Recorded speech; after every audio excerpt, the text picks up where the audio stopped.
Ladies and gentlemen, welcome to episode 6 of the Longbox Chronicles. Tonight I will be discussing an interesting phenomena in comic books. As some of you may know, comic books are released every month. Each publisher designates which week of each month certain comics come out in order to fill a 4-week month. But what happens in the rare occasion that a calendar month has a 5th week? Well, sometimes these publishers will do what is known as a 5th week event. This is when they do something a little different, be it a manga twist on Marvel's legendary characters, or DC's new versions of the Justice League, or Marvel and DC merging their characters to create a new amalgamated universe. 5th week events almost always guarantee something interesting. Now, back in 1997, DC Comics cooked up an idea that was going to make some people take notice. They were going to run one-shots that totally reinvent their roster of characters. DC's writers were asked to create a new character using only the names of already established characters. So we had the Atom as a Superman-like being, a woman wielding a Green Lantern that resurrected the dead, and the Joker fighting corruption in the city of New Atlantis, among other creations. These new characters were part of a new imprint from DC called Tangent Comics. Most of them were pretty good, in all honesty. And tonight I will give you a little sample of what Tangent had to offer by showing you the Tangent version of 3 of DC's biggest characters, Wonder Woman, Superman, and Batman. Let's start with Wonder Woman, shall we? Our story starts with a woman reporting for World's Finest at the grand opening of the new Super Friends Resort and Casino in Las Vegas. During her report, a ship crashes nearby and causes a small panic. She heads towards the crash site to find a strange alien woman sitting in the wreckage, seemingly untouched. When asked her name, the alien says her name is Wanda.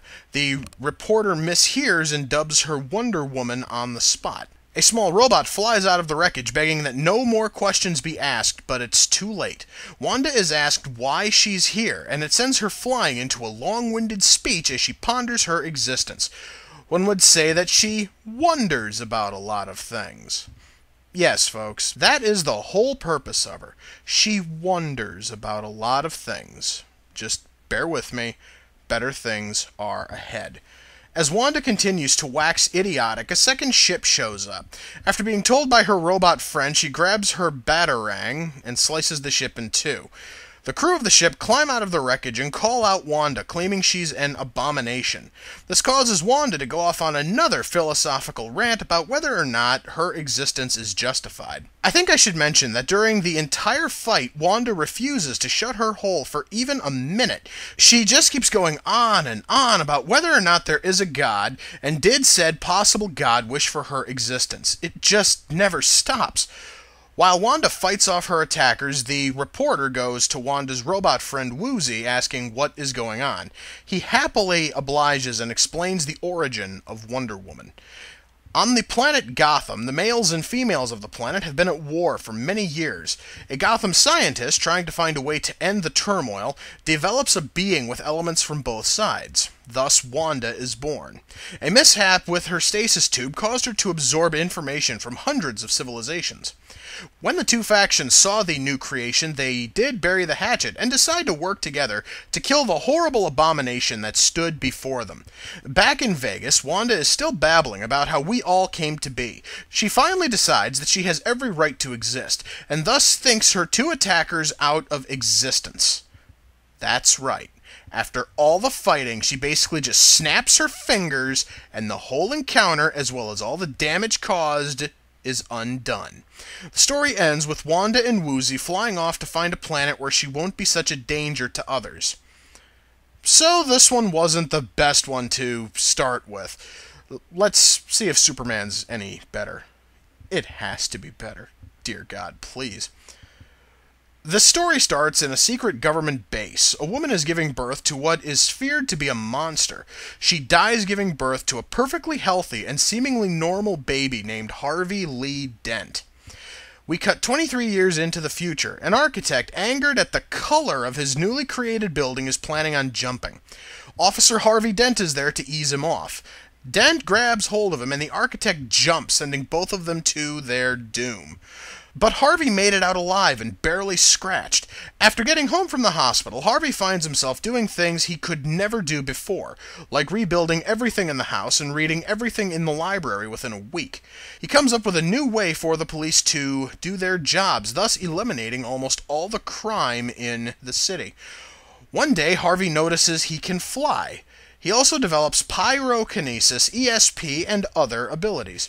He soon finds that he no longer needs sleep and spends every night furthering his worldly knowledge. Seeing all the problems in his neighborhood, Harvey does everything in his power to help those who email him with their problems. Yeah, you heard me. If they email him first. But soon he evolves past the point of fighting abusive landlords and finding lost pets.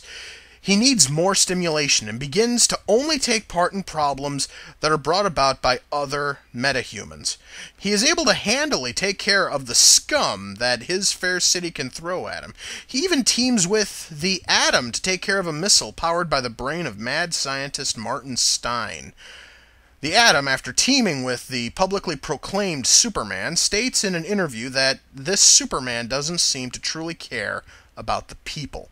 This leads to Harvey becoming more distant and cold. While Harvey was out playing hero to placate his need to solve problems, he never notices that the love of his life, Lola, has grown tired of his distance. She admits to cheating on Harvey, and Harvey is unfazed because his telepathy told him she was going to cheat before she did it. Harvey has a meeting with a member of the secret organization Nightwing. She claims to know about Harvey's origin and is willing to tell him for a price. He takes the information but doesn't make any promises.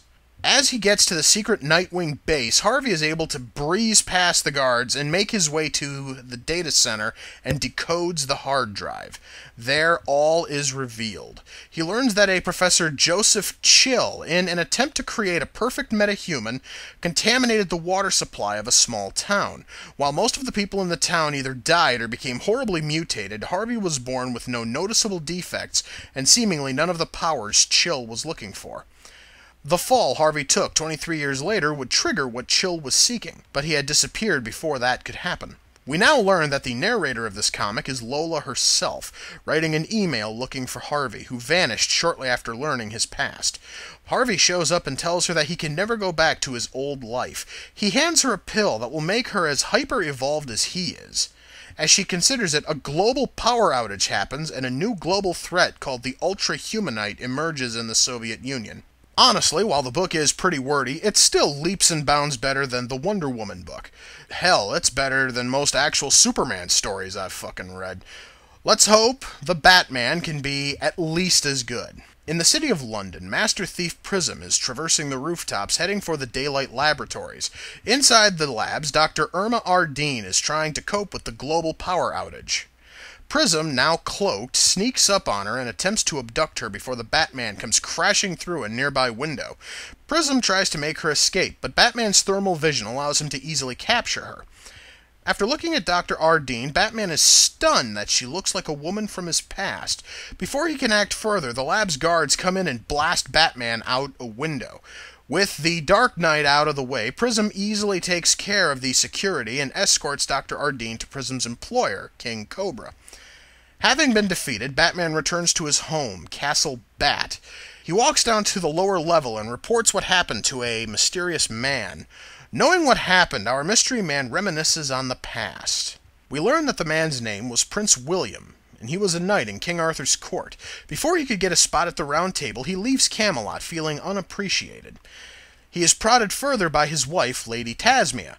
Arthur warns William that Tasmia is evil, and William pulls his sword, and that earns him banishment from Arthur's kingdom.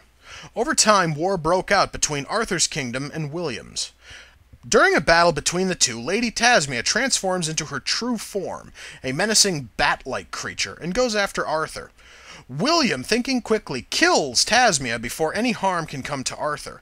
Merlin announces that Lady Tasmia was actually Arthur's sworn enemy, Morgan Le Fay, and she used William to try to destroy Arthur and his kingdom once and for all. William begs for forgiveness, and while Arthur allows him to live, Merlin curses William. He will stay in Castle Bat until he has atoned for his sins.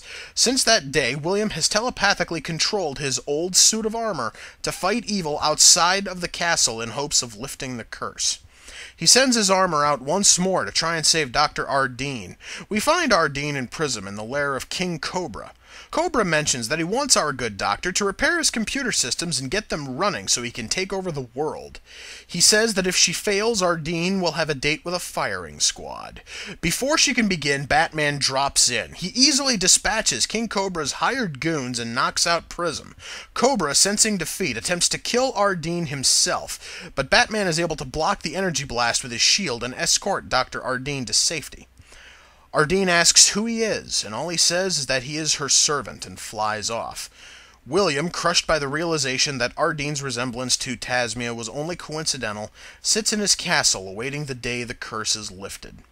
While Batman is sort of a tough character to properly recreate, this book did a pretty damn good job of it. Well, and there we go. 3 books from Tangent Comics. Who knows? I actually might do some more of these at some point. Frankly, if you find some of these books at your local comic shop, pick them up. Sure, I mean, you might want to avoid the Wonder Woman book, but the other 2 I've shown you should be in everyone's collection. They're just fantastic. And with that, we come to the close of yet another Longbox Chronicles. Until next time, ladies and gentlemen, take care, and I'll see you all in the near future. Peace.